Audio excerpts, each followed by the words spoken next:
Hello students, DIB के YouTube channel पर मैं हेमंत चौबे एक बार फिर से आप सभी लोगों का स्वागत करता हूं।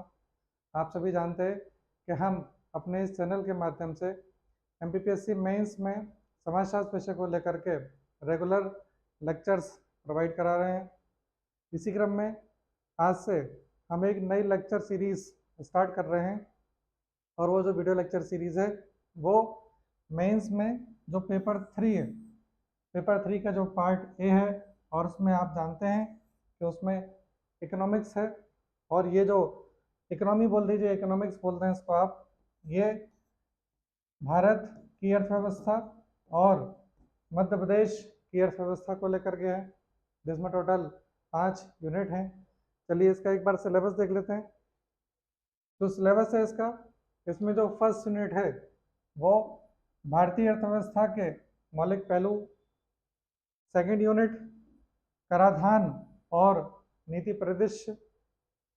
थर्ड यूनिट की बात करें तो थर्ड यूनिट से मध्य प्रदेश की अर्थव्यवस्था प्रारंभ हो जाती है। थर्ड यूनिट मध्य प्रदेश की अर्थव्यवस्था का अवलोकन है। यूनिट नंबर जो 4 है वो मध्य प्रदेश में सामाजिक और आर्थिक विकास है। और यूनिट नंबर जो 5 है ये डाटा एनालिसिस को लेकर के है। इसमें स्टेटिस्टिक्स है यानी सांख्यिकी है, डेटा विश्लेषण है, यह मैथमेटिकल पार्ट है इकोनॉमिक्स का। तो ये टोटल 5 यूनिट हैं और हम इसमें जो शुरुआत करेंगे ये यूनिट नंबर 2 से स्टार्ट करेंगे। इसमें कराधान और नीति परिदृश्य दिया गया है। ये इकोनॉमिक्स की काफ़ी इम्पोर्टेंट यूनिट है और इस यूनिट में जो अर्थव्यवस्था है या अर्थशास्त्र बोलते हैं आप उसे, तो उसके जो महत्वपूर्ण सिद्धांत हैं उसके बारे में इसमें बताया गया है। अर्थशास्त्र पढ़ने के पहले आपको अर्थशास्त्र के सिद्धांतों के बारे में जानकारी होना चाहिए। तो दैट ये जो यूनिट है, इस यूनिट में सबसे पहला जो टॉपिक है वो है राजकोषीय नीति यानी फिस्कल पॉलिसी। तो डायरेक्टली हम अपने सिलेबस पर आ जाते हैं और सिलेबस को लेकर के ही हम टू द पॉइंट अपने इस पूरे वीडियो लेक्चर सीरीज़ में पढ़ेंगे। इधर उधर की बातों में समय हम जरा भी नहीं गवाएंगे क्योंकि प्रीलिम्स आपका हो चुका है और मेंस जल्दी ही होगा, इसलिए जल्दी से जल्दी हम अपने सिलेबस को कंप्लीट करेंगे। तो चलिए स्टार्ट करते हैं।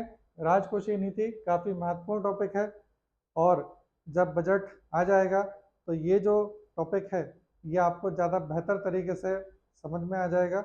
वो इसलिए क्योंकि बजट के साथ ये टॉपिक को रिलेट हो जाता है। चलिए हम समझते हैं राजकोषीय नीति को लेकर के। तो ये जो आज का जो लेक्चर है, इस लेक्चर में आपको ये समझाऊंगा मैं कि आखिर राजकोषीय नीति क्या होती है, किसे कहा जाता है राजकोषीय नीति, और ये किस तरीके से मौद्रिक नीति से अलग है। चलिए हम आधुनिक राज्य की बात करें, जो प्रेजेंट स्टेट है राज्य, वो आधुनिक लोकतांत्रिक राज्य है। ये हम सभी जानते हैं। लोकतांत्रिक राज्य यानी कि चुनी हुई सरकार। तो ज़्यादातर जो देश हैं वहाँ लोकतंत्र है। और जो आधुनिक लोकतांत्रिक राज्य है इसको क्या बोला जाता है? इसे बोला जाता है वेलफेयर स्टेट यानी कल्याणकारी राज्य। क्या बोलते हैं इसको? Welfare state.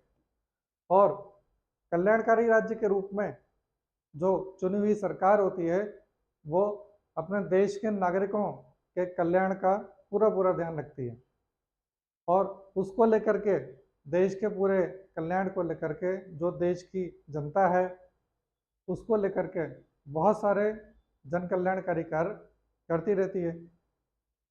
उसी में देश का सामाजिक आर्थिक विकास यानी जो सरकार है, जो चुनी हुई सरकार है, उसका एक मुख्य उद्देश्य होता है कि देश का क्या किया जाए, सामाजिक आर्थिक विकास किया जाए। अब बात आती है कि देश का जो सामाजिक आर्थिक विकास है, देखिए 2 शब्द आ रहे हैं इसमें, आर्थिक एक शब्द आ रहा है और दूसरा क्या आ रहा है, सामाजिक शब्द आ रहा है। यानी कहने का अर्थ यह है कि विकास की अवधारणा केवल आर्थिक ना रहे, आर्थिक के साथ साथ क्या है, व्यक्ति की जो सामाजिक परिस्थिति है यानी कि उसका जो सोशल स्टेटस है उसका भी ध्यान रखा जाए इसमें। तो ये जो देश का सामाजिक आर्थिक विकास है, ये आखिर किस प्रकार से किया जाएगा? तो जो एक लोकतांत्रिक सरकार होती है, उस लोकतांत्रिक सरकार में देश का जो सामाजिक आर्थिक विकास किया जाता है वो नियमबद्ध तरीके से किया जाता है। इसका मतलब ये है कि सामाजिक आर्थिक विकास से संबंधित जो योजनाएं होती हैं, यानी जो स्कीम्स होती हैं, आपने बहुत सारी स्कीम्स पढ़ रखी हैं सामाजिक आर्थिक विकास को लेकर के। जैसे स्वास्थ्य को लेकर के कई सारी स्कीम्स हैं, शिक्षा को लेकर के जैसे मिड डे मील स्कीम है, या रोजगार को लेकर के जैसे मनरेगा है, स्टार्टअप है, ऐसी बहुत सारी स्कीम्स हैं। तो ये जो योजनाएं होती हैं, ये योजनाएं कहलाती हैं सामाजिक आर्थिक विकास योजनाएं, सोशो इकोनॉमिक डेवलपमेंट स्कीम्स। तो जो सरकार है वो क्या करती है, वो रिसर्च करवाती है, सर्वे करवाती है, और उसके बाद बहुत सारी योजनाओं का संचालन करती है, और उन्हीं योजनाओं से ही क्या किया जाता है, देश का सामाजिक आर्थिक विकास किया जाता है। या फिर ये बोला जाए कि जो देश की जनता है उसे सामाजिक और आर्थिक रूप से सुविधाएं प्रदान की जाती हैं। उदाहरण के लिए जैसे हम बात करें मनरेगा की, तो जो मनरेगा स्कीम है, मनरेगा स्कीम से आपको रोजगार प्राप्त हो रहा है, भले चाहे वो अस्थायी रोजगार है, लेकिन रोजगार प्राप्त हो रहा है। ये आर्थिक योजना की श्रेणी में सम्मिलित होता है। लेकिन प्रधानमंत्री आवास योजना, इससे क्या प्राप्त हो रहा है, आवास। तो आवास की यदि हम बात करें तो ये सोशल डेवलपमेंट की कैटेगरी में आता है, यानी व्यक्ति का जो सोशल स्टेटस है वो उससे बढ़ता है और उसका सामाजिक कल्याण इसमें निहित है। तो ऐसी कई सारी योजनाएं हैं। शिक्षा के साथ जुड़ी हुई जो योजनाएं रहती हैं वो भी सामाजिक विकास से संबंधित योजना रहेगी। तो कुल मिलाकर के जो गवर्नमेंट होती है वो क्या करती है, बहुत सारी सामाजिक आर्थिक विकास योजनाओं का संचालन करती है। देखिए ये जो योजनाएं रहती हैं ये कई बार जितनी भी जनता है उनके साथ जुड़ी हुई रहती है, या फिर वो समाज का जो कमज़ोर वर्ग है जैसे कि SC ST OBC, या फिर महिलाओं से संबंधित हो सकती है, या कई बार ये योजना BPL कैटेगरी से संबंधित हो सकती है, छात्रों से संबंधित हो सकती है। तो ये अलग अलग प्रकार की योजनाएं रहती हैं। अब ये जो सामाजिक आर्थिक विकास योजनाएं चलाती है सरकार, इसके अलावा और भी अर्थव्यवस्था से संबंधित बहुत सारे कार्य करती है। देखिए सरकार का जो काम है अर्थव्यवस्था के अंतर्गत, वो सामाजिक आर्थिक विकास योजनाओं का संचालन करना, इसके अलावा भी बहुत सारे आर्थिक कार्यों का संचालन करना, यह सरकार की जिम्मेदारी है। यानी केवल योजनाओं का संचालन ही सरकार की जिम्मेदारी नहीं है, इसके अतिरिक्त भी देश विदेश की अर्थव्यवस्था से संबंधित बहुत सारे जो कार्य होते हैं वो गवर्नमेंट करती है। और इन सभी के द्वारा सरकार क्या करती है, जो देश के नागरिक होते हैं उन नागरिकों के सामाजिक आर्थिक हितों की पूर्ति करती है। ठीक है, जैसे अभी मैंने आपको बताया प्रधानमंत्री आवास योजना, तो प्रधानमंत्री आवास योजना से क्या हो रहा है, सामाजिक हितों की पूर्ति हो रही है कि रहने के लिए क्या मिल रहा है, पक्का आवास दिया जा रहा है। तो स्टार्टअप स्कीम है, स्टार्टअप स्कीम से क्या हो रहा है कि कोई भी व्यक्ति है वो कुछ नया इनोवेशन लेकर के आ रहा है, कोई नई योजना लेकर के आ रहा है और वो अपना नया व्यवसाय खड़ा करना चाह रहा है, तो सरकार उसको सहायता देती है स्टार्टअप स्कीम के थ्रू। तो कुल मिलाकर के जो देश के नागरिक हैं उनके सामाजिक आर्थिक हितों की पूर्ति सरकार के द्वारा बहुत सारे तरीके से की जाती है, चाहे वो योजनाओं का संचालन किया जाए या फिर और दूसरे आर्थिक कार्य किए जाए। तो अब बात करते हैं किसकी, कि ये जो सामाजिक आर्थिक विकास सरकार के द्वारा किया जा रहा है, उस सामाजिक आर्थिक विकास के लिए आखिर किस चीज़ की आवश्यकता सरकार को पड़ेगी। तो वास्तविकता में देखा जाए तो सामाजिक आर्थिक विकास के लिए सरकार को आवश्यकता जो पड़ती है वो किसकी पड़ती है, जो सबसे महत्वपूर्ण जो बात आती है वो किसकी आती है, वित्त की, यानी फाइनेंस की।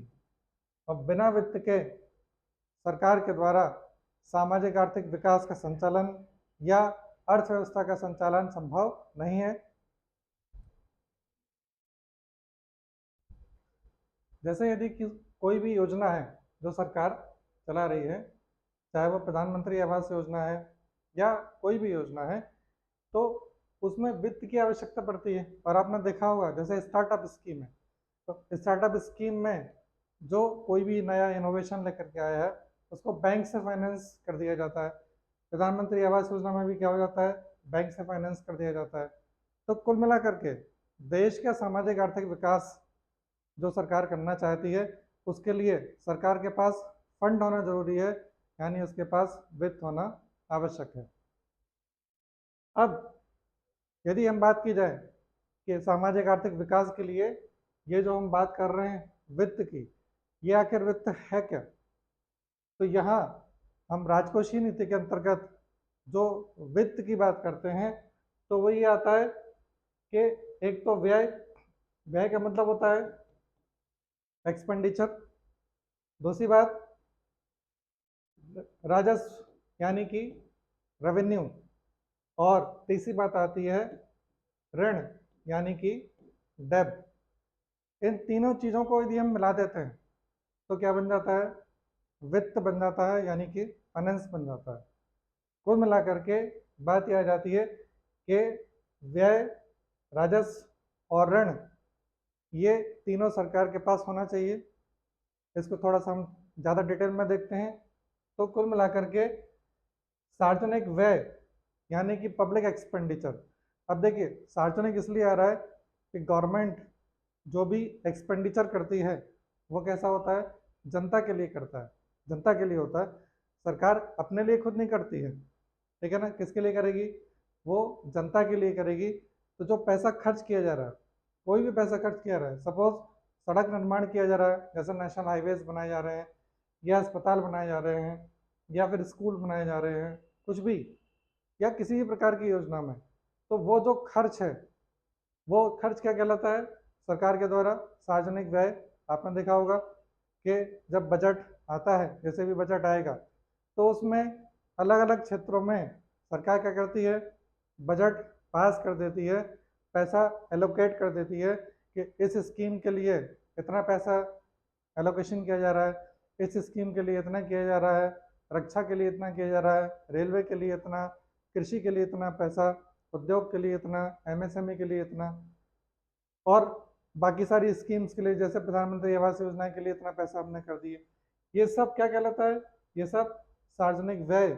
सरकार उस पैसे को खर्च करेगी और उसी खर्च से ही क्या होगा, देश का सामाजिक आर्थिक विकास किया जाएगा। इसके अलावा सार्वजनिक राजस्व, सार्वजनिक राजस्व जो रेवेन्यू की बात करते हैं, तो ये एक्चुअली किसके साथ जुड़ा हुआ है, इनकम के साथ जुड़ा हुआ है, यानी आय के साथ जुड़ा हुआ है। पैसा खर्च गवर्नमेंट तभी कर पाएगी जबकि पैसा सरकार के पास होगा, यानी कोई इनकम होनी चाहिए सरकार के पास। और तीसरी बात आ जाती है सार्वजनिक ऋण। अब देखिए सार्वजनिक ऋण, जैसे यहाँ पता सार्वजनिक राजस्व, यानी वो जो आय आ रही है सरकार के पास वो कोई और नहीं दे रहा है, कौन दे रहा है, देश की जनता ही दे रही है। और जनरली ये टैक्स के फॉर्मेट में होती है, ठीक है।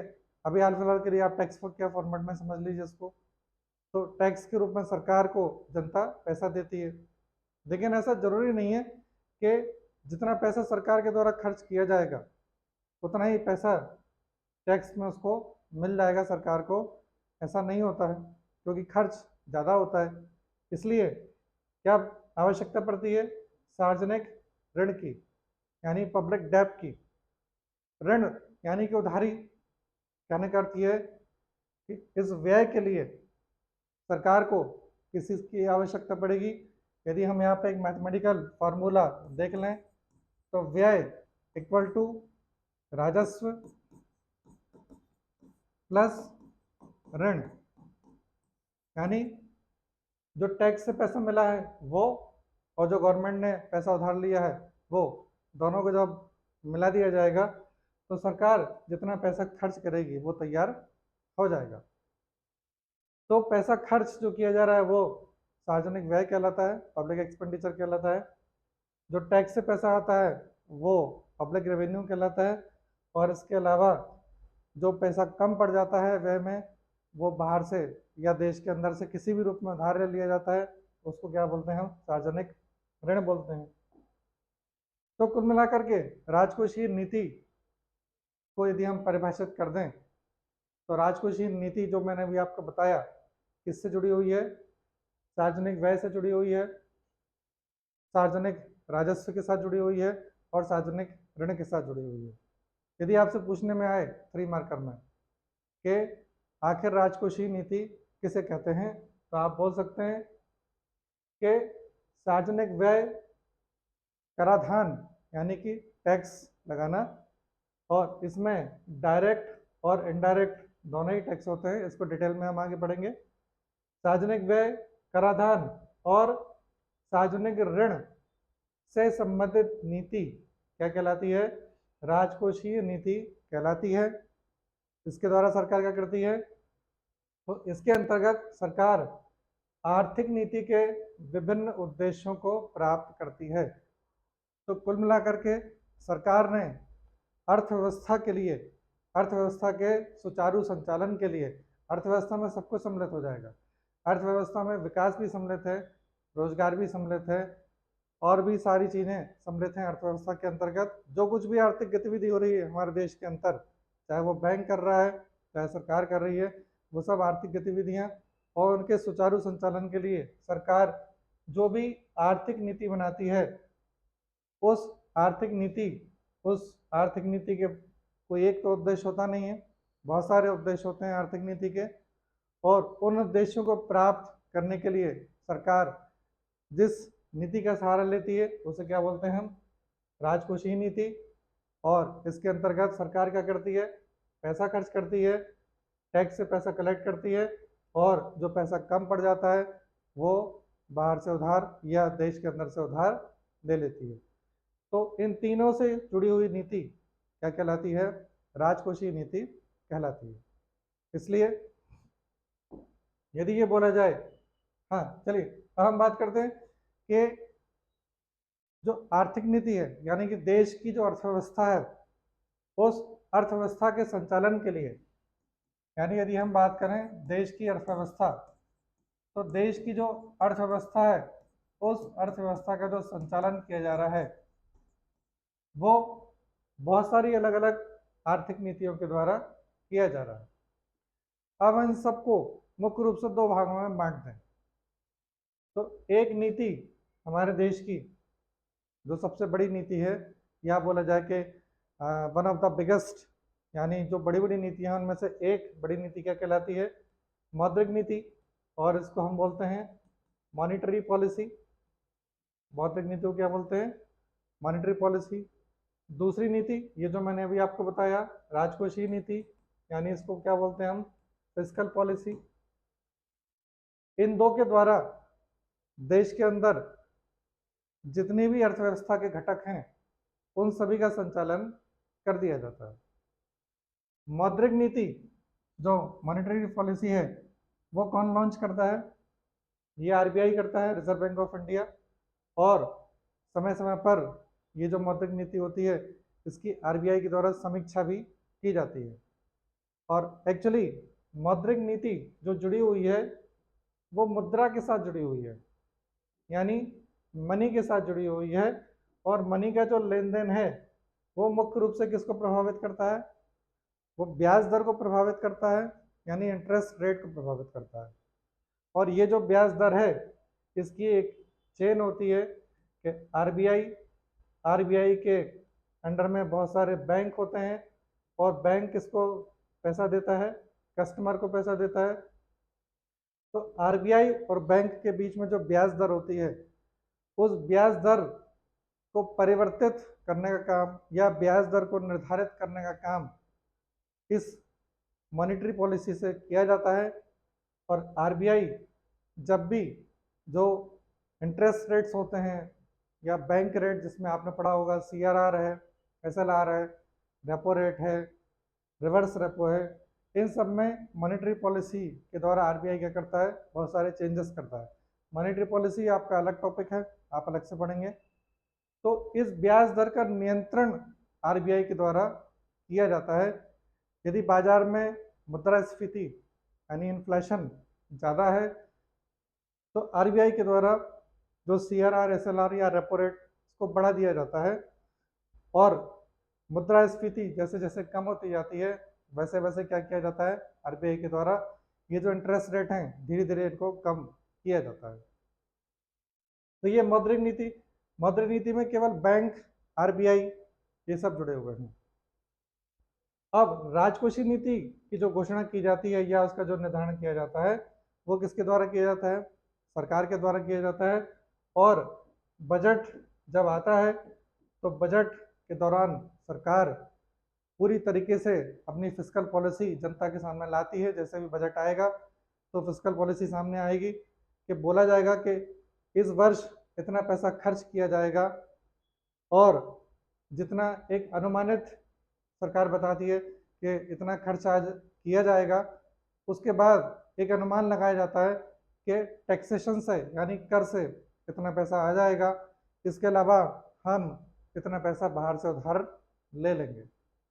और उसके द्वारा फिर गवर्नमेंट से सदन में ये पूछा जाता है पार्लियामेंट में कि आखिर आप ये जो पैसा खर्च करेंगे वो किस में करेंगे।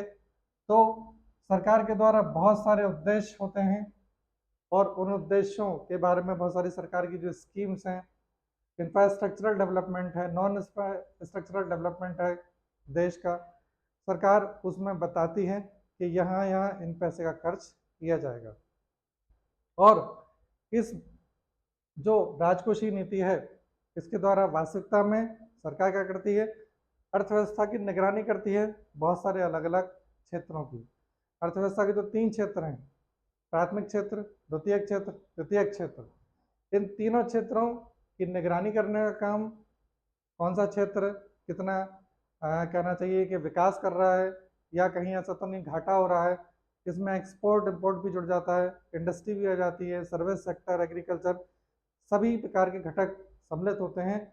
और उस संपूर्ण अर्थव्यवस्था की निगरानी का जो कार्य है वो किससे किया जाता है, सरकार की राजकोषीय नीति से। तो कुल मिलाकर के सरकार की जो राजकोषीय नीति है उसके अंतर्गत क्या होगा, सरकार देश के सामाजिक आर्थिक विकास के बहुत सारे काम करेगी, अर्थव्यवस्था के विभिन्न उद्देश्यों को प्राप्त करेगी, और उसके लिए मुख्य रूप से जो राजकोषीय नीति के जो उपकरण सरकार यूज करती है वो 3 उपकरण होते हैं।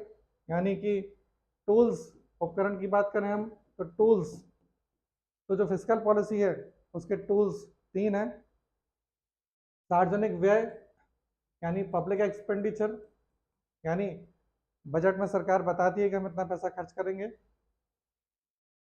कराधान, टैक्सेशन, टैक्सेशन में डायरेक्ट और इनडायरेक्ट दोनों टैक्स सम्मिलित होते हैं। तो डायरेक्ट टैक्स है जैसे इनकम टैक्स, उससे कितना पैसा आया या आ जाएगा, इनडायरेक्ट टैक्स जैसे जीएसटी, उससे कितना पैसा आ जाएगा। तो वो जो पैसा आ जाएगा वो इस एक्सपेंडिचर में सरकार के द्वारा क्या किया जाएगा, खर्च किया जाएगा। उसके बाद भी यदि बच रहा है तो बचेगा ही सही, इतना पैसा नहीं आता है तो गवर्नमेंट क्या कर लेगी, सार्वजनिक ऋण ले लेगी।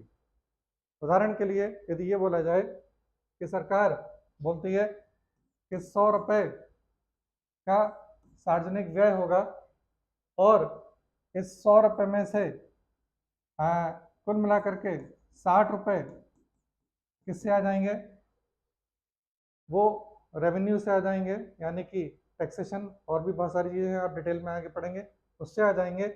और 40 रुपये का हम क्या ले लेंगे, लोन ले लेंगे, और इन दोनों को मिला करके क्या कर लेंगे, 100 रुपये का एक्सपेंडिचर हो जाएगा जो पब्लिक एक्सपेंडिचर कहलाएगा। तो ये जो पॉलिसी है ये पॉलिसी क्या कहलाती है, ये फिस्कल पॉलिसी, और ये फिस्कल पॉलिसी के क्या होते हैं, टूल्स होते हैं। तो कुल मिलाकर के आप राजकोषीय नीति पढ़ने के पहले ये समझ जाइए कि आखिर राजकोषीय नीति क्या है। ये मौद्रिक नीति से अलग है। मौद्रिक नीति आरबीआई डिसाइड करता है, हालांकि लेन देन चलता रहता है, लेकिन राजकोषीय नीति कौन डिसाइड करती है? वो सरकार डिसाइड करती है। तो वो सारे घटक, चाहे वो सड़क निर्माण है, चाहे वो अस्पताल है, चाहे वो शिक्षा है, ये आरबीआई की मौद्रिक नीति से निर्धारित नहीं किया जा सकता है, और ये सरकार की राजकोषीय नीति से ही निर्धारित होता है। तो ये इतना इंट्रोडक्शन हो गया आपका राजकोषीय नीति का। तो राजकोषीय नीति क्या होती है इसका अर्थ आप समझ गए होंगे। 3 मार्कर में मैंने आपको बता भी दिया, उसका आंसर यदि पूछने में आता है आपसे क्वेश्चन, आप उसका आंसर लिख सकते हैं। जो नेक्स्ट लेक्चर होगा उसमें हम पढ़ेंगे कि राजकोषीय नीति की विशेषताएं आखिर क्या होती हैं। ठीक है, चलिए नेक्स्ट लेक्चर में हम जल्दी ही मिलेंगे। तब तक आप ये जो राजकोषीय नीति है इसको ठीक से एक बार फिर से समझ लें, और जब बजट आने वाला है तो बजट से फिर कोरिलेट करके हम इसको पढ़ेंगे। चलिए तब तक आप मेंस की तैयारी करें। All the best.